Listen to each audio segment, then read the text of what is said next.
Doctor Mohammad Yunus সাহেবের বক্তব্যে এবং ডক্টর মোহাম্মদ ইউনূসের মাঝে শহীদ প্রেসিডেন্ট জিয়াউর রহমানের সেই প্রতিকৃতি কিংবা সেই কণ্ঠই খুঁজে পেয়েছেন বিএনপির মহাসচিব মির্জা ফখরুল ইসলাম আলমগীর সাহেব। আপনারা জানেন প্রধান উপদেষ্টা ডক্টর মোহাম্মদ ইউনূস সাহেব মির্জা ফখরুল ইসলাম আলমগীর, জামাতের নেতা, এনসিপির নেতা সহ বেশ কয়েকজন সফর সঙ্গী নিয়ে জাতিসংঘে সফর করতেছি।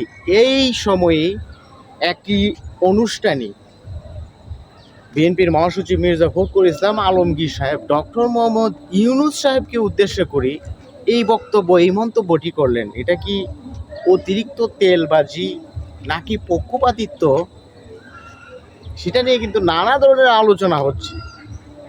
আপনার কাছে কি মনে হয়, সত্যিই কি মির্জা ফখরুল ইসলাম আলমগীর সাহেব মন থেকে ডক্টর মোহাম্মদ ইউনূস সাহেবকে এই কথা বলেছেন?